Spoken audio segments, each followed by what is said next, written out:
Bapak MKC ini kan latar belakangnya kan dari Muslim.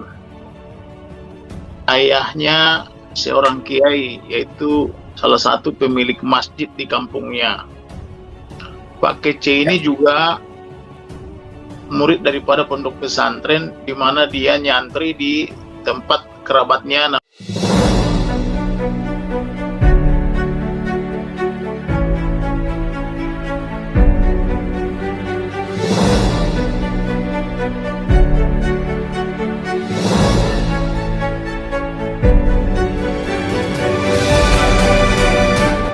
Haleluya, haleluya, shalom alaikum bismillahirrahmanirrahim, salam Aki.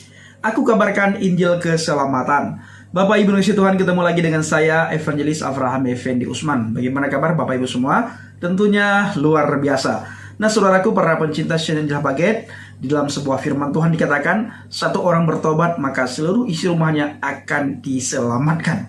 Ketika kita beriman, percaya kepada Adonai Yeshua HaMashiach, seluruh keluarga kita itu akan diselamatkan Bapak Ibu. Yang paling penting adalah ketika kita percaya kepada Yeshua HaMashiach, kita menjaga sikap hati dan motivasi. Dan yang kedua, kita tunjukkan buah-buah pertobatan. Ada perubahan hidup yang kita alami di dalam kita mengikuti Yeshua HaMashiach, sehingga keluarga kita melihat hal yang luar biasa ketika kita beriman kepada Yeshua HaMashiach. Inilah yang dialami oleh saudara kita Bapak Muhammad Kece, sehingga satu persatu seluruh keluarga besar Bapak Muhammad Kece percaya kepada Adonai Yeshua HaMashiach, murtad dari agama Islam dan masuk Kristen. Bagaimana penjelasannya? Saya mengajak Bapak Ibu semua untuk melihat sebuah cuplikan video berikut ini. Bapak MKC ini kan latar belakangnya kan dari Muslim. Ayahnya seorang kiai, yaitu salah satu pemilik masjid di kampungnya. Pak KC ini juga murid daripada pondok pesantren, di mana dia nyantri di tempat kerabatnya namanya Kiai Haji Komarudin. Kemudian dia juga fasih berbahasa Arab, bisa membaca dan menulis sama mengucapkannya, sama menerjemahkannya. Ya. Dia juga lama di Arab Saudi dari tahun 9697, berkali-kali dia pulang pergi ke Arab. Bahkan menurut pengakuannya dia pernah pergi naik haji di musim haji. Tetapi pada suatu ketika ada omnya dia atau kerabat dari ayahnya namanya Pak Kiling. Pak Kiling ini diduga karena diberitakan kabar baik oleh pendeta dari GBI daerah Hapanweto, Pangandaran. Maka Pak Kiling ini diam-diam beriman kepada Tuhan Yesus. Kemudian kenapa bisa beriman? Karena konon Pak Kiling dan ayah Pak Kece ini pernah menderita sakit yang sangat keras. Sudah mondar-mandir ke dokter dan ke pengobatan tertentu tidak sembuh. Tetapi didoakan oleh hambanya, diduga bermarga Gultom, Pak Gultom dari GBI, maka penyakit yang sudah lama diderita itu sembuh. Kemudian ada juga cerita bahwa ada orang yang sakit, mohon maaf sudah lama dipasung kakinya karena diduga membahayakan, tetapi menurut informasinya pasca didoakan dalam nama Yesus atau Isa sembuh. Akibatnya jadilah omnya dia ini menjadi Muslim yang beriman kepada Yesus sebagai Tuhan. Karena kalau Muslim itu kan beriman juga kepada Isa atau Yesus, tapi sebagai nabi dan utusan, bukan sebagai Tuhan. Tapi sejak saat itu, karena ada kuasa mereka rasakan, di mana didoakan orang sakit sembuh. Kemudian orang yang sakit ini dalam beberapa hari tiba-tiba bisa manjat kelapa, maka orang menjadi keheranan dan pengen tahu, atau bahasa umumnya itu jadi kepo, ada rasa ingin tahu. Tetapi itu juga menjadi sumber masalah setelah ditanyakan bagaimana orang yang sakit ini bisa sembuh, dan mereka bersaksi membuat tetangga-tetangganya itu tersinggung karena dianggap mempertuhankan manusia, karena menurut ukuran iman saudara-saudara kita umat muslim, Isa itu adalah manusia, bukan Tuhan, kan begitu, sesuai semboyan mereka yang menyatakan bahwa Tuhan tidak beranak dan tidak diperanakkan. Atas dasar itulah maka pada tahun 2002-2003 Pak Haji Kiling ini atau Pak Kiling ini diusir dari kampung halamannya, yaitu di Limus Gede, Cimerak, Kecamatan Cimerak, Pangandaran. Melihat omnya dipersekusi seperti itu, maka Pak Kece ini tidak dapat menerima. Dia pun melakukan pembelaan kepada omnya. Kebetulan waktu itu dia seorang wartawan atau jurnalis. Tetapi akibat lain yang diterima, dia pun menjadi turut terusir juga dan difitnah juga dia, yaitu membagi-bagi sembako, Indomie, beras katanya untuk mempengaruhi orang supaya pindah menjadi Kristen atau Nasrani. Akhirnya rumahnya pun dibongkar dengan kekerasan.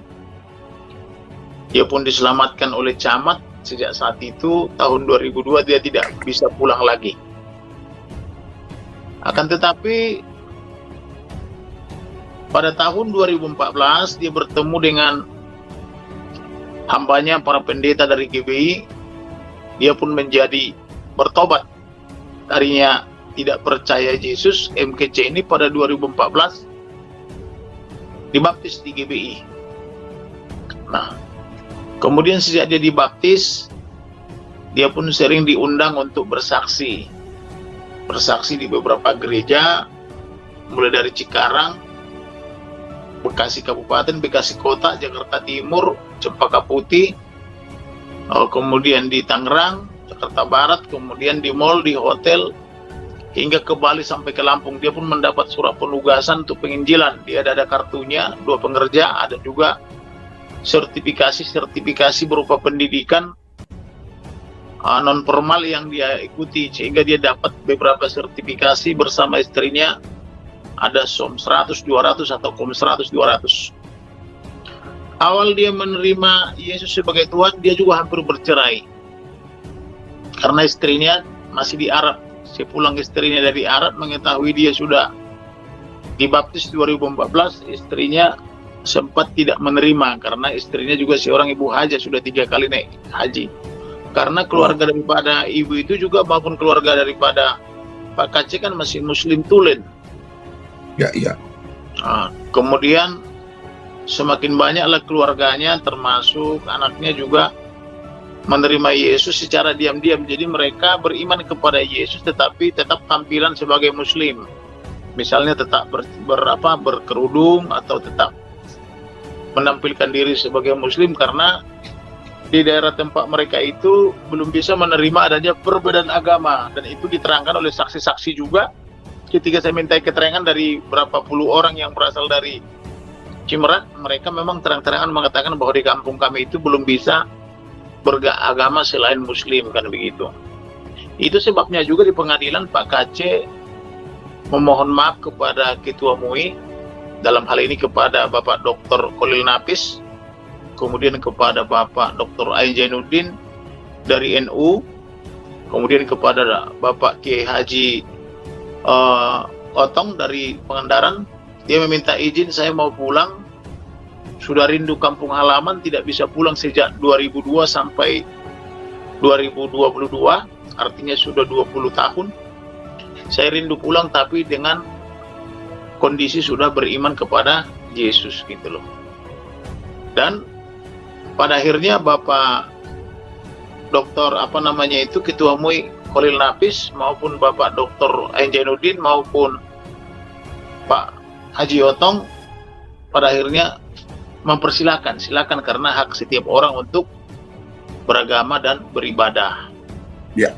Jadi itu terjadi di ruang sidang Pengadilan Negeri Ciamis gitu loh, karena dijamin oleh konstitusi dan dijamin oleh undang-undang dan juga merupakan hak asasi manusia begitu. Jadi di pengadilan itu juga saya beri kesempatan, saya memohon kepada hakim, karena kita orang timur, kita lewat saja dari gang rumah orang atau melewati kerumunan orang, kita harus permisi dan bilang maaf, kan begitu. Ya. Jadi saya bilang kepada Pak Kece, karena saudara-saudara kita umat muslim ini banyak yang tersinggung dengan kutipan-kutipan ayat Al-Quran, hadis, dan kitab kuning yang divideokan oleh Pak Kece.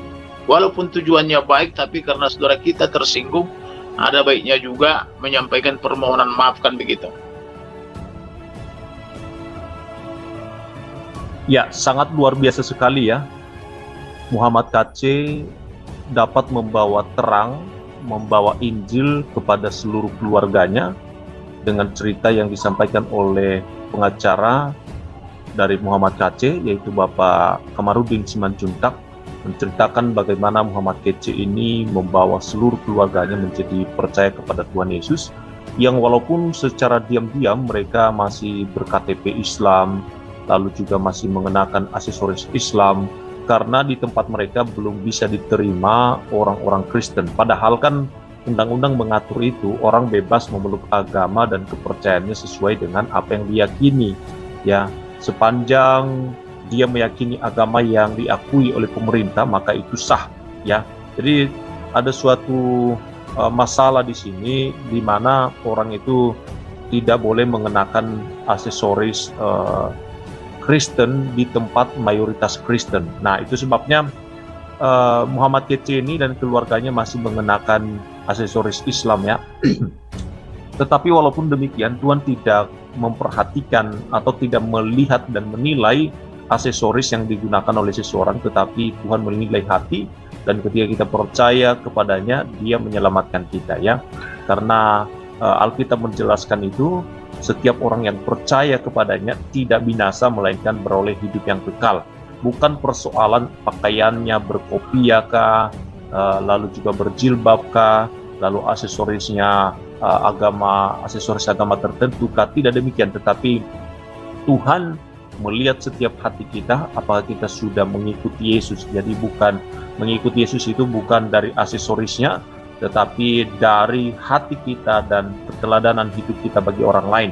Nah, saudaraku para pencinta channel Injil Habaget, bagaimana tanggapan Bapak Ibu semua setelah melihat cuplikan video tadi, di mana seluruh keluarga besar saudara kita Bapak Muhammad Kece percaya kepada Adonai Yeshua HaMashiach. Yang pertama sekali, kata Kisah Para Rasul, satu orang percaya kepada Tuhan Yeshua HaMashiach, maka seluruh isi rumahnya akan diselamatkan. Artinya Bapak Ibu, ketika kita percaya kepada Adonai Yeshua HaMashiach, yang pertama sekali akan dilihat oleh keluarga kita, oleh tetangga kita, oleh orang-orang di sekitar kita adalah perubahan hidup.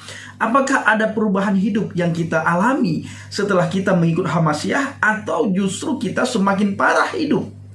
Nah, kalau hidup kita semakin parah Bapak Ibu, jangankan mereka bisa beriman, bisa satu persatu percaya kepada Yeshua HaMashiach, justru mereka akan mengucilkan kita dan mereka akan mengolok-olok iman yang kita imani, saudara. Nah, yang kedua, supaya mereka bisa selamat, percaya kepada Yeshua HaMashiach, kita tidak tenang-tenang saja, saudara. Kita tidak tinggal diam, kita beritakan firman Tuhan kepada mereka. Kita injili mereka, kita ceritakan bagaimana kita mengalami Dia, dan apa yang kita lakukan setelah kita mengalami Dia, dan apa yang terjadi. Apakah kita tinggal diam, kita tidak pergi memberitakan Injil, atau hanya kita tenang-tenang saja dengan yakin kita berkata mereka nanti pasti diselamatkan? Tidak seperti itu Bapak Ibu. Ya, ada tindakan kita di sini. Yang pertama, saudara kita, keluarga, orang-orang di sekitar kita akan melihat perubahan kita. Itulah yang dinamakan dengan buah pertobatan. Adakah buah pertobatan yang orang-orang lihat atau tidak ada? Yang kedua, apakah kita diam saja di tempat, kita tenang-tenang saja, kita tidak mau pergi memberitakan Injil, kita tidak mau menceritakan kepada mereka tentang keselamatan, tentang kabar baik, kabar sukacita, atau kita langsung bertindak? Kita ceritakan kepada saudara kerabat kita tentang Injil, saudara. Nah, bila ini kita lakukan, maka mereka melihat satu perubahan besar yang terjadi di dalam diri kita, Bapak Ibu, di dalam pribadi kita. Mereka nanti akan berkata, ada perubahan ketika saudara saya mengikut Yeshua HaMashiach.